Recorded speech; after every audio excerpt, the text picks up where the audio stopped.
JTV news. Bulandshahr में कोतवाली खुर्जा नगर police पर युवक को छत से फेंकने का परिजनों ने आरोप लगाया है। फिलहाल उपचार के दौरान दिल्ली के अस्पताल में युवक ने दम तोड़ दिया है। गौकसी के मुकदमे में आरोपी वांछित चल रहा था। आरोपी आकिल पर करीब आधा दर्जन मुकदमे दर्ज थे, जिससे घर लगातार पुलिस दबिश दे रही थी।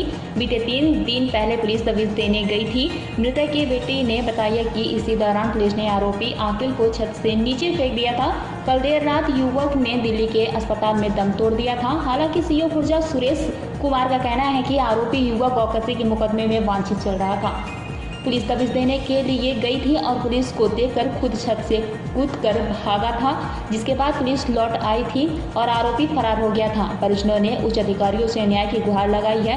हालांकि पूरा मामला 3 दिन पुराना बताया जा रहा है। पूरे प्रकरण में SP RA हरेंद्र सिंह जांच कर रहे हैं। जांच के बाद ही पता चलेगा कि आखिर परिजनों ने आरोप में कितनी सत्यता है। पेश है बुलंदशहर से प्रदीप पंडित की एक खास रिपोर्ट। 4 पुलिस वाले आए थे। एक तो आए थे गौरव सर और एक आए थे सलीम सर और एक आए थे वो सरदार सर। मेरे पापा को ऊपर से फेंका, सिर में बंदूक की बटे मारे। किसने मारी थी बेटा बट? पुलिस वालों ने, तीनों पुलिस वालों ने बटे मारे।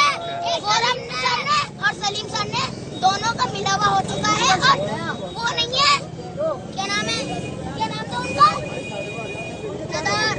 सरदार नहीं, गौरव सर ने हमारे पापा को ऊपर से फेंक दिया। आज हमारे पापा का ये हाल हो चुका है। नीली चूड़ी आंखें हो रही है, ये मोटी मोटी हो रही है। 12 लाख रुपए हमने उठा चुके हैं, जब भी हमारे पापा ठीक नहीं हुए। अब क्या मांग कर रहे हो आप प्रशासन से बेटा? क्या मांग कर रहे हो आप प्रशासन से?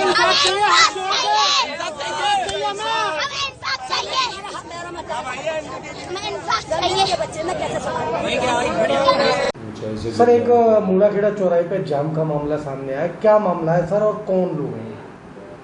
देखिए, प्रकरण यह है कि थाना खुर्जा नगर क्षेत्र में मोहल्ला खबेश ज्ञान निवासी आकिल पुत्र यूनुस उम्र लगभग 43 वर्ष, इन्हें 23/24 की रात्रि में संदिग्ध परिस्थितियों में घायल होने के कारण एक स्थानीय अस्पताल में दूसरे नाम से भर्ती किया गया था। इनके वास्तविक नाम से भर्ती नहीं कराया गया था। इनका पुराना आपराधिक इतिहास है, ये वांछित अपराधी हैं और पुलिस इनकी गिरफ्तारी के लिए अक्सर इनके घर पर दबिश दिया करती थी। ये तभी से उपचाररत थे। उसके पश्चात इन्हें रेफ़र किया गया अलीगढ़ से दिल्ली, और दिल्ली में कल रात्रि में उपचार के दौरान इनको चोटें लगी थी, उनके कारण इनकी मृत्यु होगी।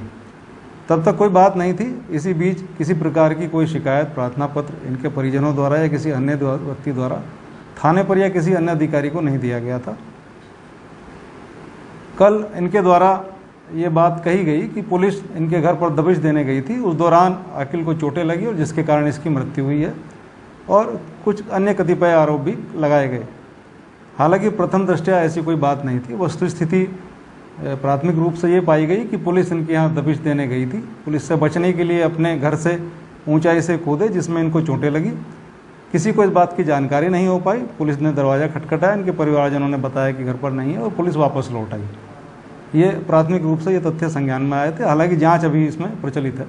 फिर भी इनके द्वारा जो शिकायत की गई थी उस पर तत्काल SSP महोदय द्वारा जाँच के आदेश किए गए। जाँच SP RA सर द्वारा इस प्रकरण में की जा रही है।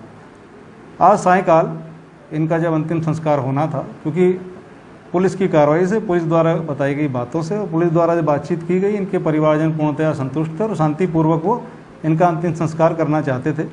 परंतु कुछ अराजक उपद्रवी तत्व उनके बहकावे में आकर उन्होंने मुंडाखेड़ा चौराहे पर, जो कि इनके घर से कुछ ही दूरी पर है, जाम लगाने का प्रयास किया। हालांकि तत्काल ही पुलिस ने इनको रोक लिया, इनको समझाया बुझाया और 10-5 मिनट के कुछ माहौल की गर्मा गर्मी के बाद ये उसके शव को लेकर कब्रिस्तान में चले गए। जाम लगाने जैसी कोई बात मुंडाखेड़ा चौराहे पर नहीं हुई। हालांकि भीड़ होने की वजह से कुछ देर यातायात बाधित अवश्य रहा। तो इस प्रकरण में ये तथ्य हैं, शांति व्यवस्था पूर्ण रूप से कायम है और कोई विशेष बात नहीं है।